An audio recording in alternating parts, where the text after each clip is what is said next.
My cheating wife got pregnant after she had a little fun with random guy. It had been over 3 years since I last spoke a word to my ex-wife. She reached out to me last week and asked to speak with me. We had a 1-hour phone call, and that conversation brought this sad, miserable relationship to its ultimate end. This is my story. I found this forum a few weeks ago and have been reading avidly. It has made me sad reading the outpourings of so many broken hearts. I am sorry to say it has also brought some comfort knowing I am not alone in my situation. I haven't posted before because what comfort or advice can I offer when my own marriage failed so badly? But after my conversation with my ex last week, I realized there are so many similarities in all our stories. A series of checkboxes, and almost all of them are checked off. That is what compelled me to share. We met in TN. I was 22, she was 27. She was in her last year of nursing school, and I was in my last year of military service. We were both working doing deliveries at a local pizza place for extra money. We hit it off and became friends, and after a very memorable party one night became much more. She pursued me in truth, but I was attracted to her and more than happy to reciprocate. When my military time ended, I took her out to a nice dinner and proposed. I was so completely in love with her by that time. Our first year of marriage was great. I got along great with her family, and my family loved her. We did almost everything together. Then in year 2, things started to change. I was working full-time and going to school at night, working on a degree in civil engineering. I tried to make the time we had together special, romantic, but nothing changed the fact that there was a lot less of it. I could feel her pulling away and losing interest in me, so I dropped out of school. I made a judgment that my marriage was more important, and I told myself I could always go back later. Things didn't really improve. I had learned something about her. She is like a kid who tires of her toys quickly. She becomes bored with it and moves on to a new toy. I tried to keep her engaged and keep things interesting. Gifts, vacations, different kinds of romantic bonding. It was like bailing out a sinking ship. She offered little in the way of help or encouragement. It's exhausting to try and save a relationship when you are doing it alone. Then the cheating behavior began. This you guys all know well. She checked off the boxes, protective of her phone and laptop, more frequent absences from the home, a complete withdrawal from intimacy. Affection from her went to 0, and even hugs and kisses from me were coldly received. I've read this so many times in other posts here. It's like cheaters don't want to cheat on their AP with their spouse.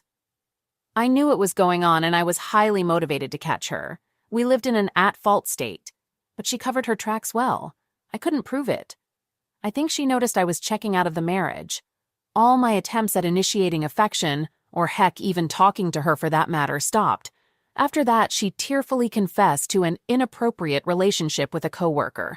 She swore it was never physical. She made a lot of promises and apologies. I had never heard the term trickle truth before coming here, but I suspect I was served up a hot bowl of it, with a side of blame shifting. She wanted to work on us.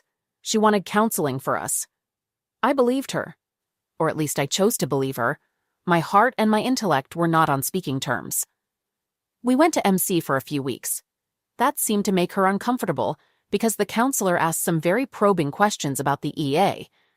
I think she suspected, as I did, there was more to it. She discontinued after 4 sessions, but we seemed to be doing better. It was almost like I had my old wife back.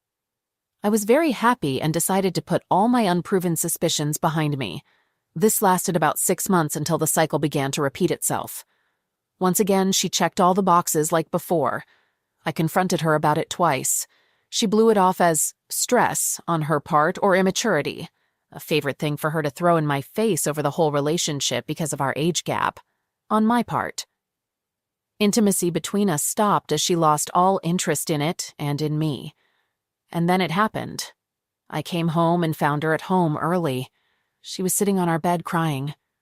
I sat with her and asked her, almost begged her, to please talk to me. She told me she was pregnant. For a fleeting moment, I was overjoyed. Then my brain began to engage. I suddenly remembered how long it had been since we had intimacy. I could see it in her face. I asked her how far along. 8 weeks. It had been over 4 months since we had last been intimate. I got up and left the room. She ran after me. Looking back and comparing the conversation that followed against the accounts of people's experiences on this very subforum, I am amazed how WS all say the same things. It was just that one time.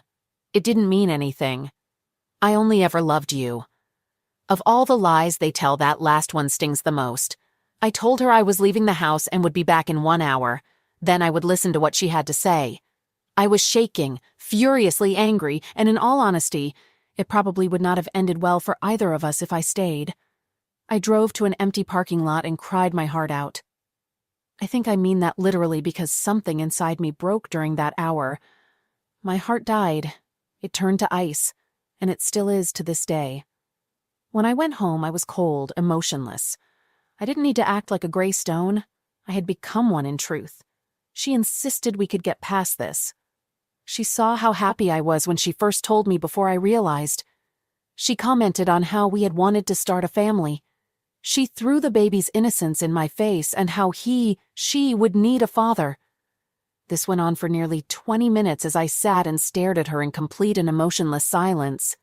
Finally, she looked at me and asked me to please say something. I told her she is asking for reconciliation, but nearly every word she is telling me is a lie. I told her if she wants me to even think about it, she needed to start by telling me the truth. The version of the story I was told after that is it was the same AP all along, even from the prior year. It was always and only physical. She never loved him. She loved me. He is not interested in having any kind of relationship with her other than physical. He is pressuring her to terminate the pregnancy. She doesn't want to. She wanted a family and wanted it with me. I told her our marriage is over. It's been over for 1.5 years, but I was just now finding out about it. I told her to pack whatever she needed for 3 days and to please leave the house. I told her I'd meet with her in 3 days to discuss what came next. She refused to leave. She kept trying to talk to me. Ordinarily, her tears would have broken my resolve, but I looked at her that night and felt nothing. The part of me that loves had died. I went into the guest bedroom and locked the door. The next day, I spoke to several lawyers and hired one of them. The paternity of the child was more than enough proof for an at-fault divorce.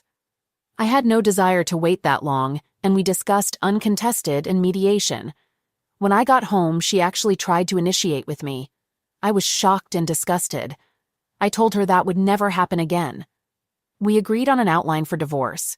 The biggest asset was our house. The majority of our debt was her student loan. I gave up my ownership interest in the home so she could sell it.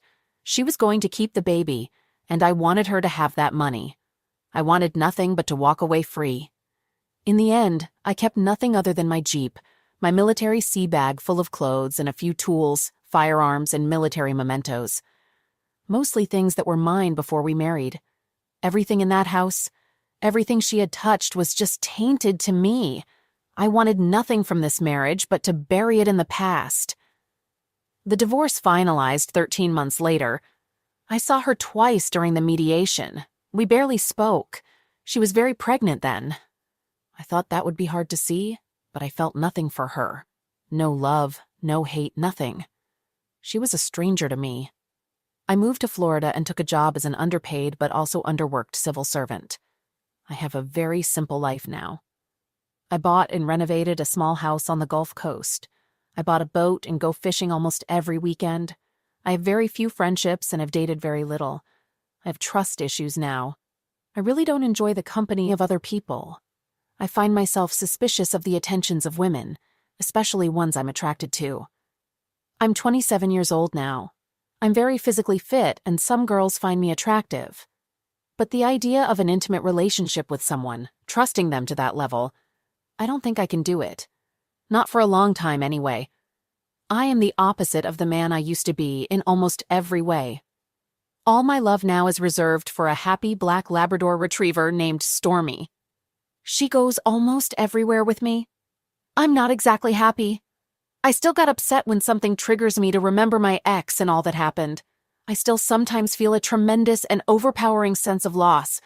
I know I have lost nothing because I really had nothing, but I can't help how I feel. The beauty of my job is I mostly work alone and in the outdoors, and I can often take my dog to work with me. If I haven't found happiness in divorced life, at least I found peace. I'll take it. Last week, the past I thought I'd buried 2 years ago reached out from the grave. She called my cell. I don't know, she got my contact info. It couldn't have been too hard. I wasn't exactly hiding. We spoke for an hour. It was amicable at first, and she made it sound as though she just wanted to see how I'm doing and catch up. But the hidden purpose of the call was to feel me out about some kind reconnection. She gave birth to a healthy baby girl 2 years prior. Paternity was never in question because of the timing. The AP wasn't present for the birth and has had little interaction with his daughter. The life of a single mother is hard, and although she was getting support from the AP, apparently she had to take him to court for it. She was lonely and unhappy. I told her I was sorry to hear she was unhappy, but it was not my problem. I told her she had broken my heart and it was still broken today. I told her in as many words I did not love her, could not love anyone, and wanted nothing to do with her. I said to her that she made all the choices for all of us, for her, for me, and for her daughter. She left me with but one choice, and that was to walk away from her. I asked her not to contact me again. The final similarity between all of our stories on this sub is this. A selfish person made a selfish choice and damaged the lives of 3 people, one of whom had not even been born yet. If there was one thing I wish I could make cheaters understand before they make the selfish choice, is that they are hurting everyone around them and possibly everyone around their AP. But if they are already selfish enough to cheat, it's likely they won't care.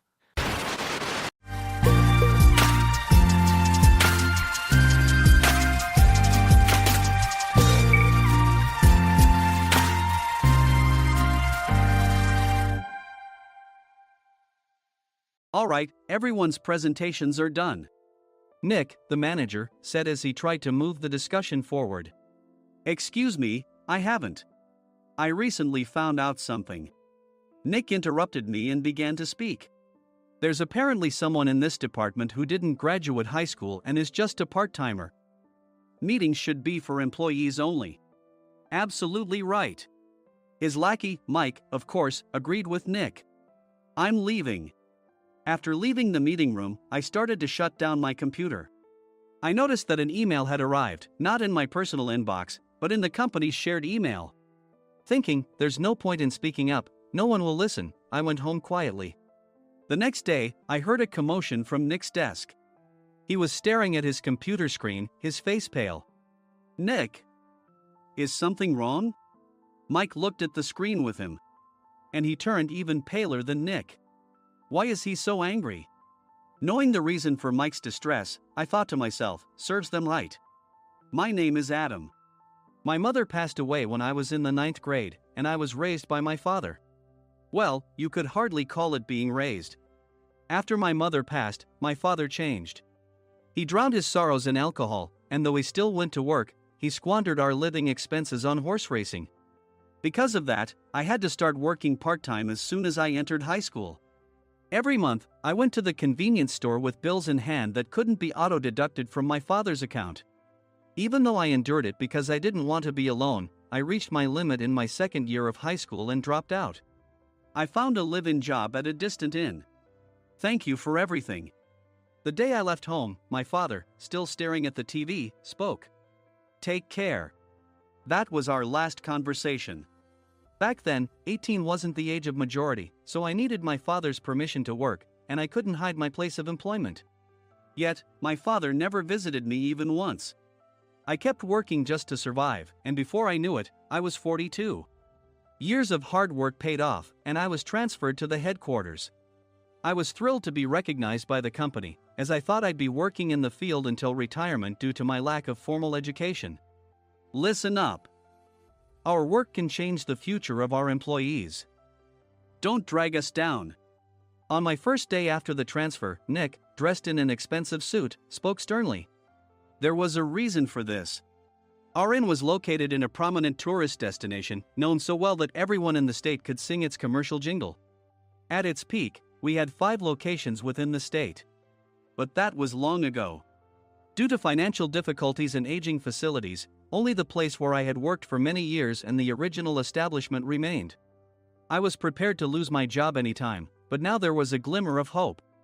With the rise of social media, the tourist area where the inn was located started gaining attention again.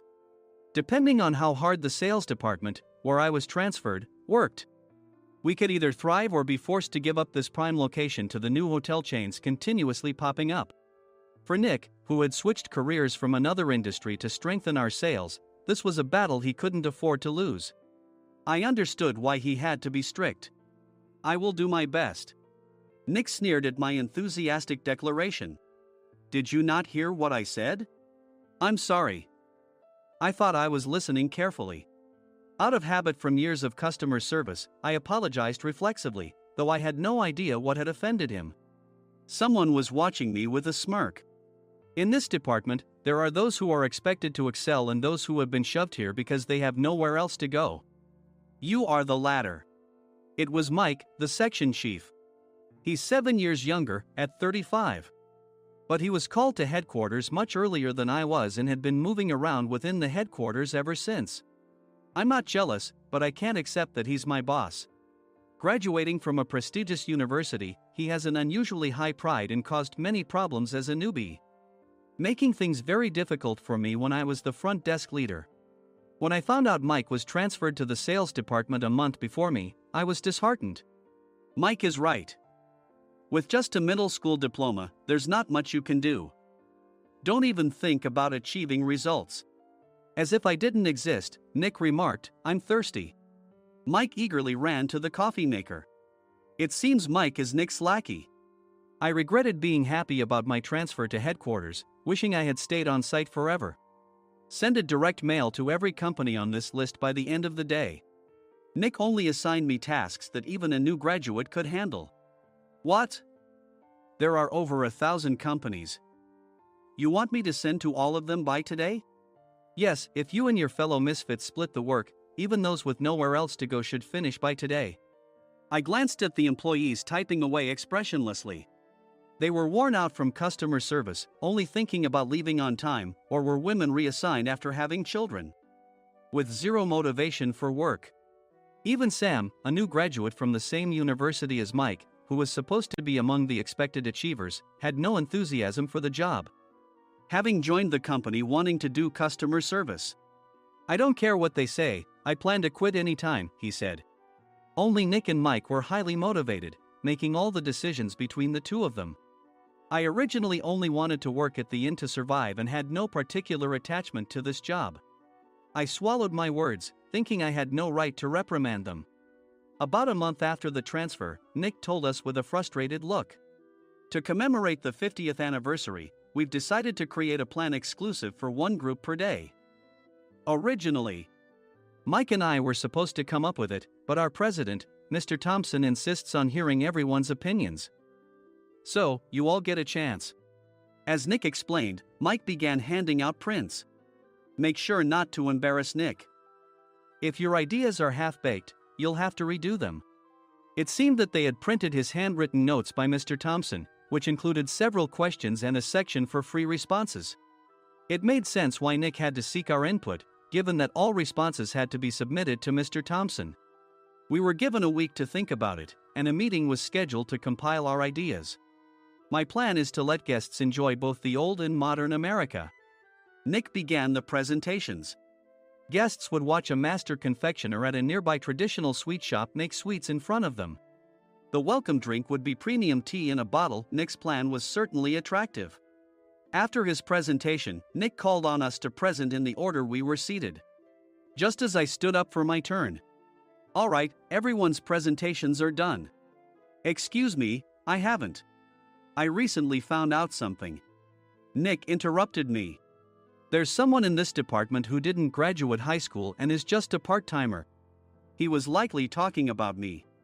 I joined the company as a part-timer and was made a full-time employee when I turned 20. That was 20 years ago, so Nick and Mike probably had no chance to know until recently. Meetings should be for employees only. Absolutely right. After that, Nick kept creating opportunities to solicit everyone's opinions, purposefully excluding me from speaking. The meeting unexpectedly heated up and went past the scheduled end time. A few people asked to leave, and the discussion continued with the remaining few. Still here? Normally, you'd leave in that situation. Though I had no attachment to the job initially, hearing kind words from customers made me want to make them happier.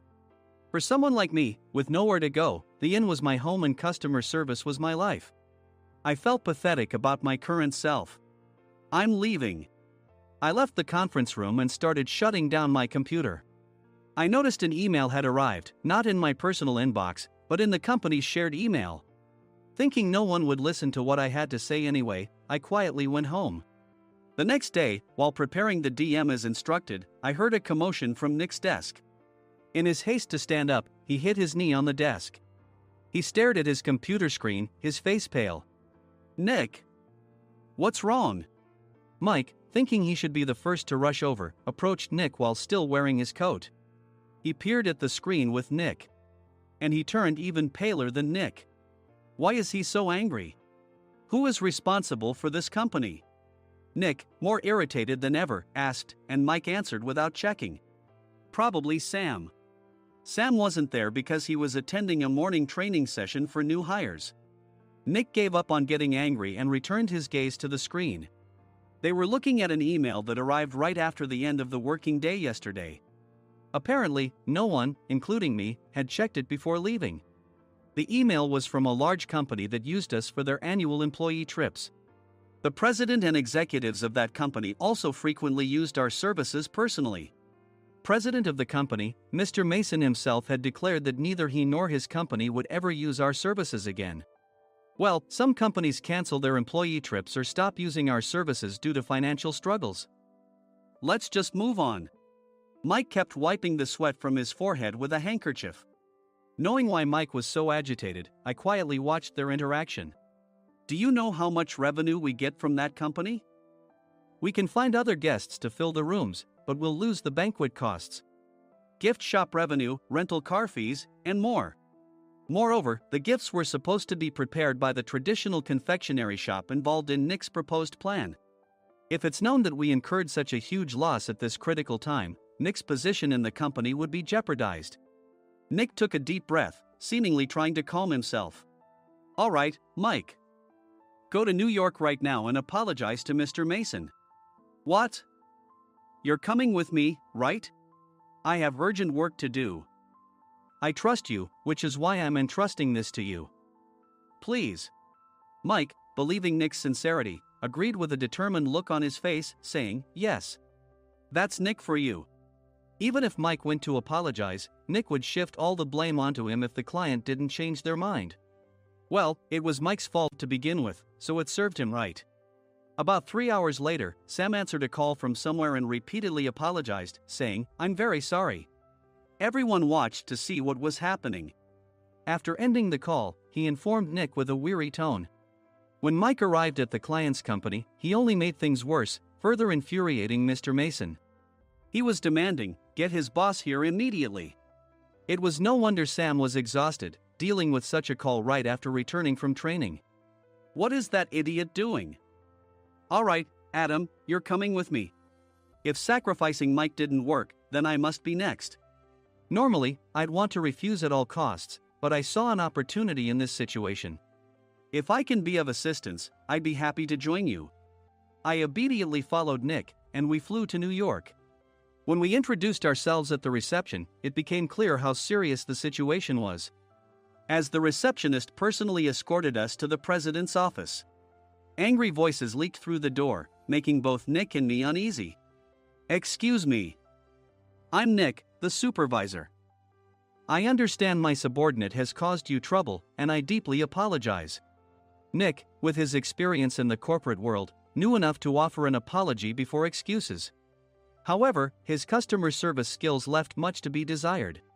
I sighed as I saw Mike trembling like a small dog in the corner of the room. What kind of training are you giving your subordinates? Mr. Mason glared at Nick with a red face. The intensity of his gaze made even Nick take a step back. Regrettably, I joined this company only 2 years ago and was unaware of Mike's issues. I should have identified his shortcomings sooner. Indeed. I should have realized sooner. No sensible person would come to apologize and then give a lengthy presentation on the drawbacks of not using their inn. Nick froze, his mouth slightly open. Suspecting the worst, I picked up the documents that had fallen to the floor. It seemed Mike hastily prepared these documents on the plane, listing the disadvantages. Disadvantage 1: if you change the venue for the company trip, employees might suspect it's for cost-cutting reasons, leading to a negative impression. Reading it aloud half-jokingly, Nick snatched the papers from my hand and checked the contents with a furious expression. Among the stack of documents was a receipt from a nearby convenience store's copy machine. I felt a pang of dread, hoping he hadn't shown the receipt as well. What do you think he said when I asked what kind of nerve he had to do this? I'm very sorry. Faced with the dire situation, Nick must have thought there was nothing left to do but apologize. In a voice smaller than I'd ever heard from him, he uttered words of apology. He said, "I'm a Harvard graduate. I don't believe I said anything wrong." Mike! What have you done? Forgetting his plan to pin the blame on Mike, Nick yelled loudly, even in front of Mr. Mason. "I didn't do anything wrong." "You're still saying that? Look at him." Mike pointed at me with a shaking hand. "I was assigned to headquarters in my 20s and now I'm a section chief. This guy only made it to headquarters at 42. Everything I've done proves I was right. So why are we losing the contract?" Having said his piece, Mike collapsed to the floor. "Of course. You were sent there because you had nowhere else to go." Mike never expected to hear such words from someone he looked down upon. He lunged at me, and Nick hurriedly stepped in to stop him. "Mr. Thompson told me Mike is a quick thinker, and to take good care of him." There's no way he was pushed aside. "Don't make things worse here. He didn't say quick thinker, he said only quick-witted, didn't he?" I don't remember that part." I recalled the many troubles Mike caused when he was a newbie. When Mike was on the front line, his pride was so high that he never apologized to customers. Customer service, especially in our job, doesn't work alone. It brings both good and bad situations. If the front staff or housekeepers made mistakes, or the cleaning company didn't properly clean a room, one had to apologize to the customers regardless of personal fault. Mike, in such situations, would never apologize, insisting he wasn't at fault. This often angered customers, and as the front desk leader, I frequently had to apologize on his behalf. He caused complaints and disrupted operations, which is why he was quickly moved to headquarters. In departments where he didn't interact directly with customers, his quick thinking was beneficial and things went well. But it seemed his flaws were starting to show. Corporate reservations are supposed to be entered into the system by the sales representative. But a quick check yesterday revealed that more than 10 items were missing from the client's reservation. The handover document clearly stated what needed to be prepared. Why didn't you enter it into the system? Why do we have to give them special treatment? Filling rooms near the banquet hall, setting up all the food in advance. Specifying the brand of wine, they're too demanding. No wonder he always angered customers, I thought, feeling a headache coming on. Grouping them in rooms near the banquet hall is for our benefit too. It makes it easier for the staff to set up beds and serve breakfast since everyone's schedule is synchronized. As for the other requests, Mr. Mason suggested them to lighten our load. I didn't know that. Nick finally seemed to realize that Mike was the one who had angered the client. What did you say to them? I just told them we wouldn't give them special treatment anymore. We shouldn't waste effort on things that don't bring in money. I was utterly exasperated at his lack of understanding of customer service. Of course, we shouldn't comply with unreasonable demands.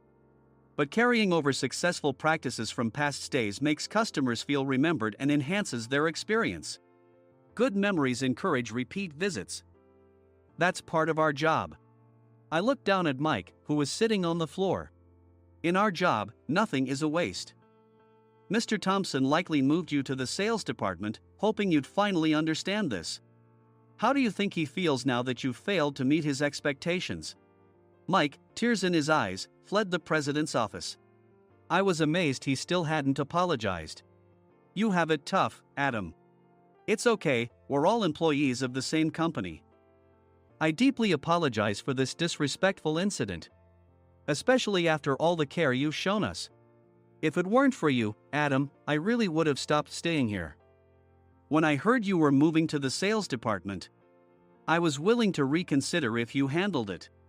Seeing us talk so amicably, Nick's face contorted. Do you two know each other? Adam's service is excellent. I always requested him specifically. Normally, we don't accept specific staff requests, but we made an exception for Mr. Mason, adjusting my shifts accordingly. He had personally stayed at our hotel just before my transfer, and during casual conversation, I mentioned, I'm moving to the sales department soon. If I hadn't told him then, things could have been much worse. Please continue to take care of us. I look forward to it. On the return flight, Nick awkwardly offered me a can of beer. It's still working hours. Of course, I had no intention of forgiving him for a single beer. Nick might try to pin everything on Mike and avoid any consequences. While pondering this, a startling fact came to light. Nick, the tea bottles for the plan have arrived. I handed Nick a bottle labeled with our inn's name. They look good. What are you talking about? These are plastic bottles. I had assumed we would use the trendy, high-end bottling tea. But what arrived were ordinary plastic bottles of tea with customized labels. The only unique aspect was the label, which had the inn's name, making it look customized. Upon further investigation, I discovered that a substantial amount of money was set to be paid to the tea company. It was priced like bottling tea. Does this plastic bottle really cost $100 each? The tea inside is specially blended for us. The extra cost is for that. Wouldn't it be better to use another tea company? Or is there a specific reason we must use this one? As Nick continued to make excuses, I showed him a printed email. I informed the tea company's president, Mr. Mitchell, that we discovered irregular payments and he confessed. He said you two were high school classmates and planned to split the extra money. That idiot.